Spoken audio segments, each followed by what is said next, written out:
Back for episode 10 of the Off the Court podcast. And what better to do than to have a top 10 center in the class of 2025? We got Malachi Moreno out of Kentucky.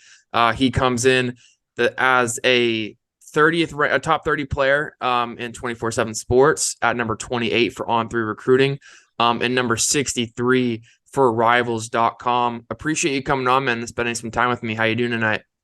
Good. How you doing? Thanks for having me.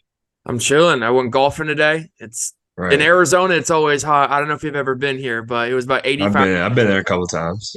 It was 85 degrees today, so it was perfect time to get Shoot. outside. I Um, love that weather. Georgetown, Kentucky. That is where you come from. For people that may not know much about Kentucky outside of University of Kentucky and maybe Louisville, what is it like basketball wise out there in kind of that southeast region of the U.S.? It's actually a really good place for basketball. There's not a lot of football here, so it's really a basketball state. So a lot of fans are mainly focused on basketball and are always at all the games. For you as a kid, I'm sure as you've continued to go up the rankings, I'm sure staying close to home would be great. But for you growing up with your friends, was there kind of like you got to go to Kentucky, you got to go to Louisville? Was there any conversations you kind of remember as a kid of what dream schools you guys wanted to go to when you were playing basketball up in the grassroots? Yeah, like we would always joke around, and be like, "Hey, we can all go to Kentucky. We can play together."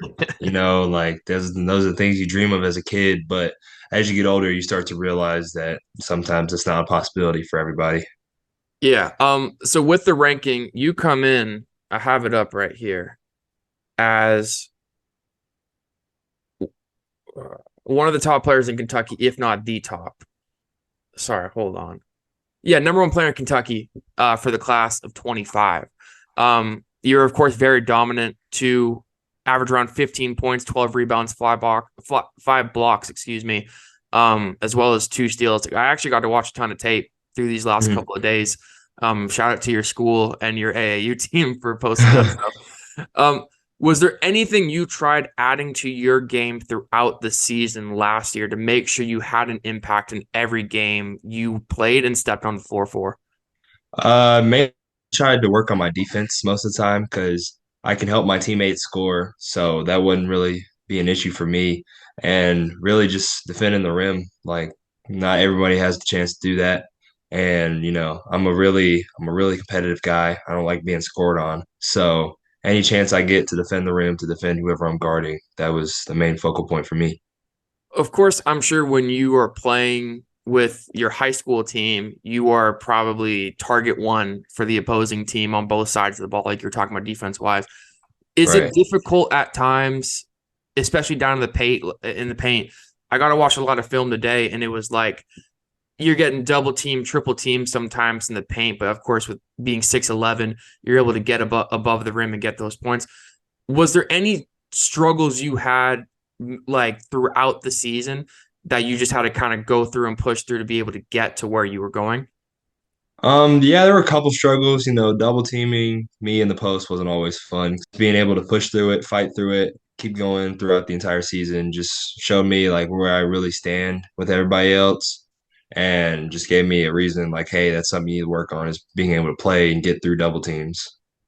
What things did you focus on most throughout the year too to continue to make multiple jumps statistically?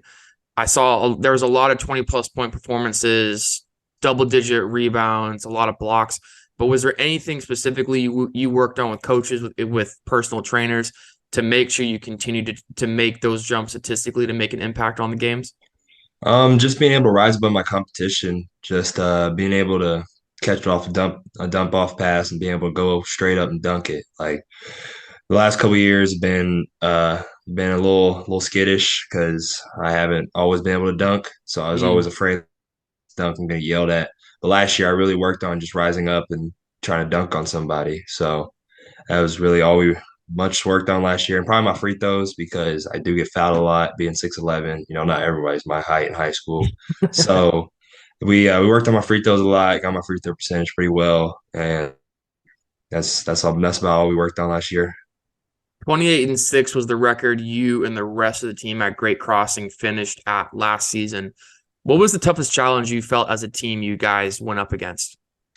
I'd say the toughest challenge was probably when we played Warren Central in the King of the Bluegrass. They came in undefeated. They just lost in the state championship the year prior, so they were coming back for blood.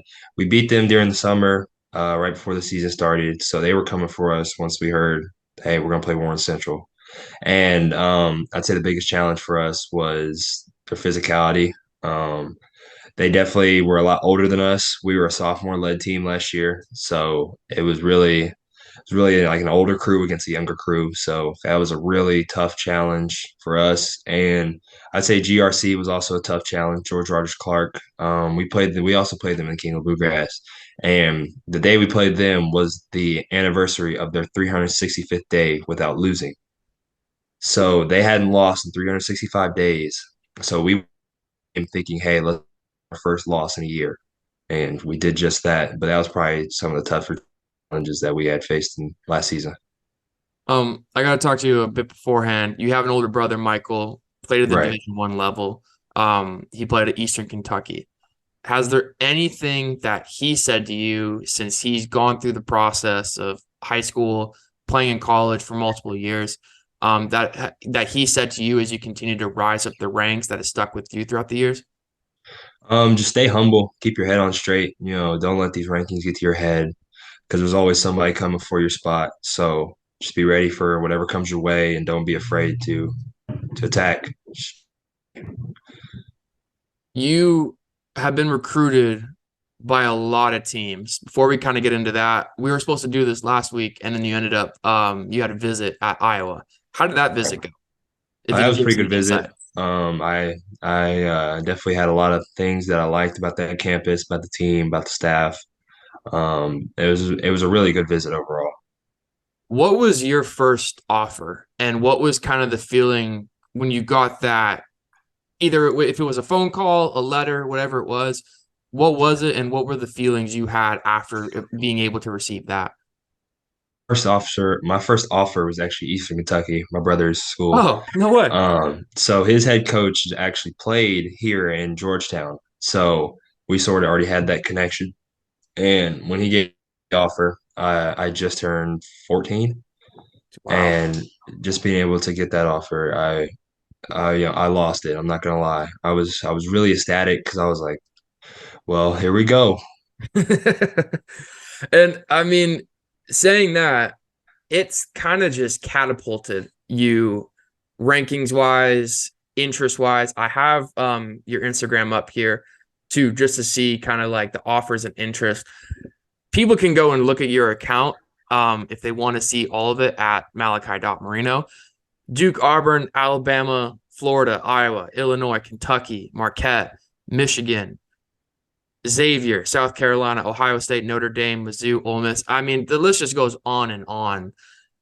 Being able to see the progress you've made as a player to get Mhm. this much offers and interest and it offers and interest, what has that kind of made you feel like being, this might in a lot of people's eyes, this might have been your breakout summer, but being able to see all of this and all the success you could possibly have at the next level, how has that made you feel? Just being able to see the growth I've made in the past 2 years, have continued to get better every single time I step on the court. It's really showed that the hard work behind the scenes starts to come forward. It always comes to light. So just being able to see the recruiting starting to pick up and everything, it was really nice to see.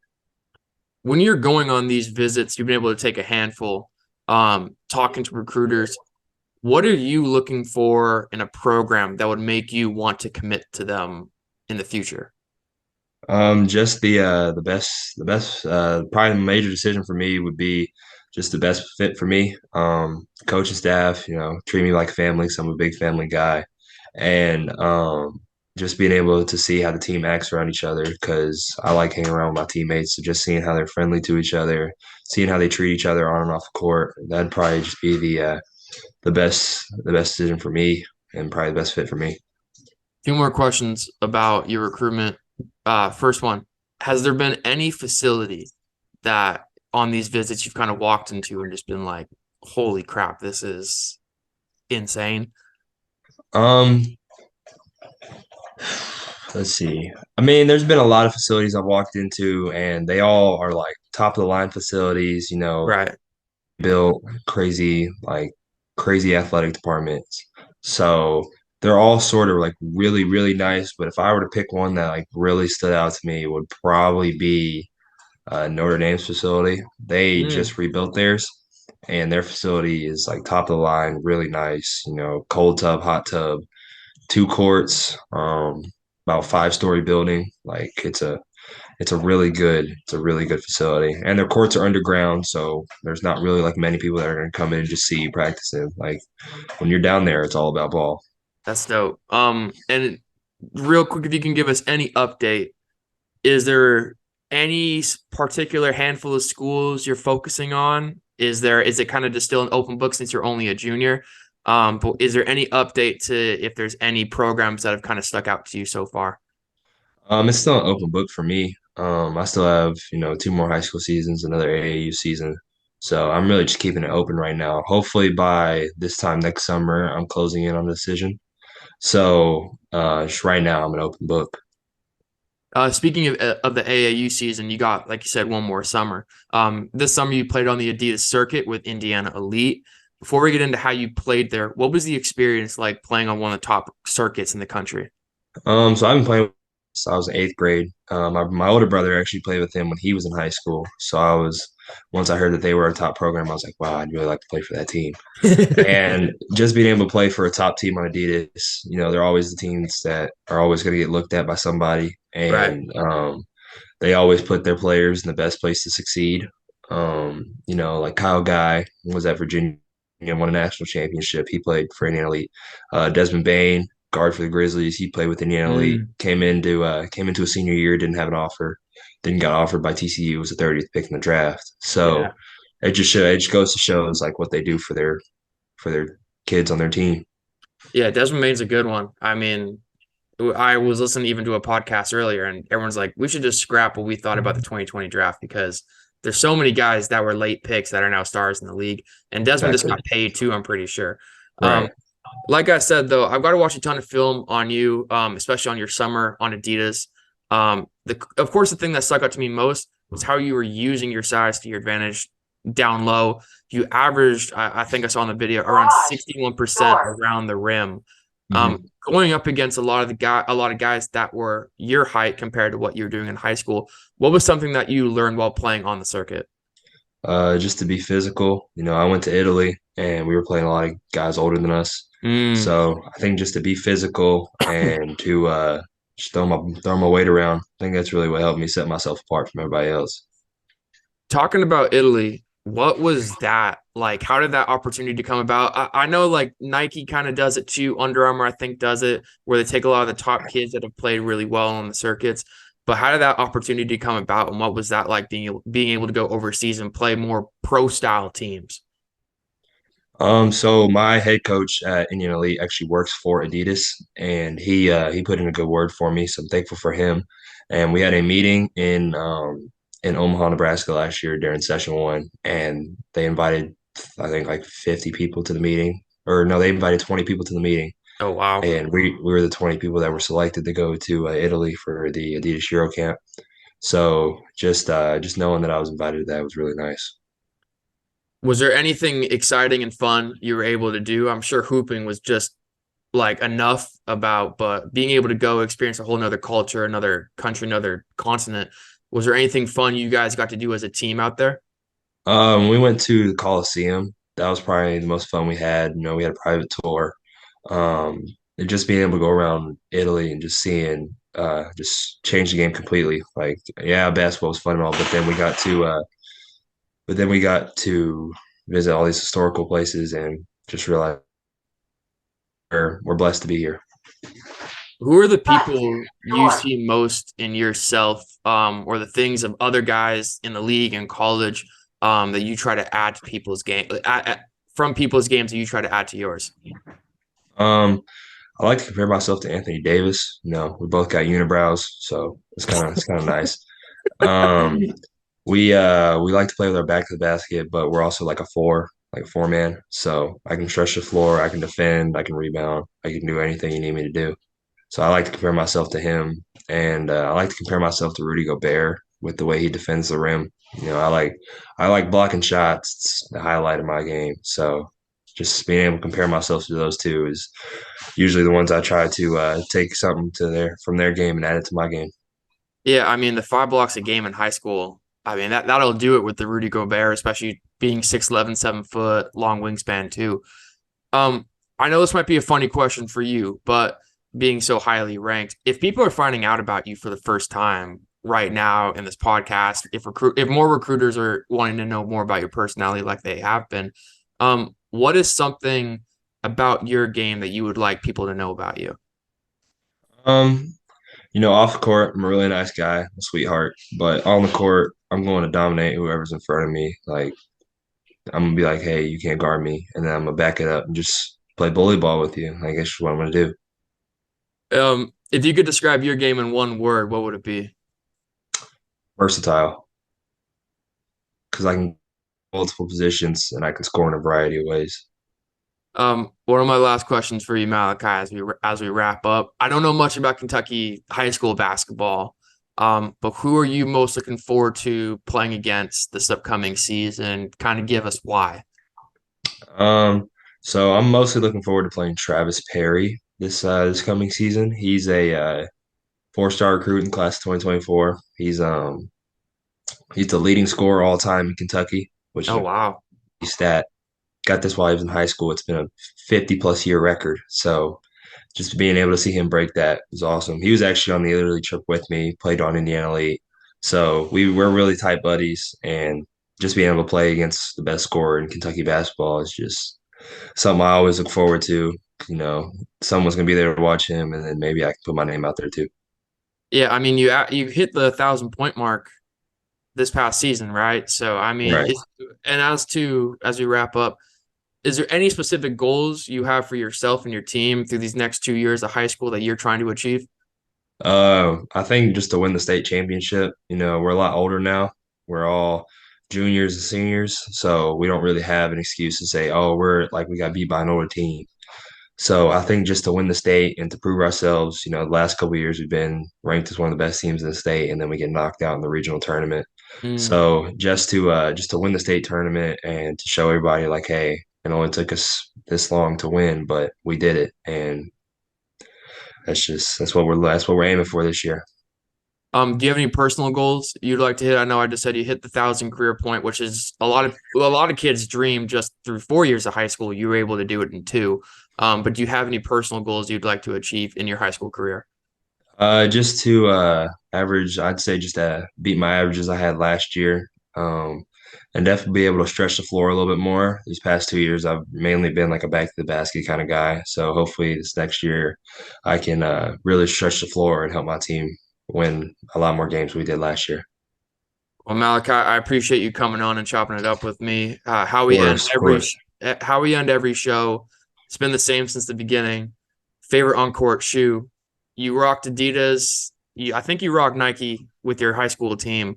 So I'm sure there's a lot of shoes that you got in your collection. I'm sure you've gotten a lot of care packages too, being on the circuits. Right. But what was your go-to shoe during the summer, during the circuit, and what's going to be some stuff you're going to be rocking this year with your high school team?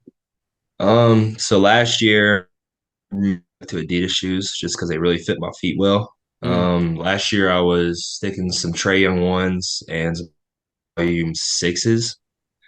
They were probably the best for my feet. And during the circuit, stick some Trey Youngs, Harden volume sevens.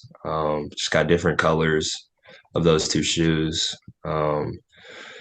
This coming season, I'm gonna rock a little bit Nike.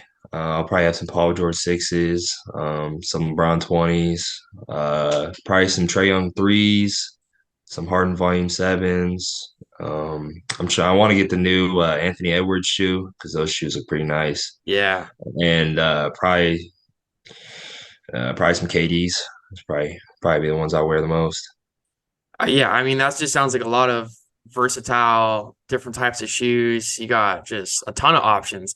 Is it hard Right, for you though, being 6'11"? I'm sure you wear what, like 15, 16? 15.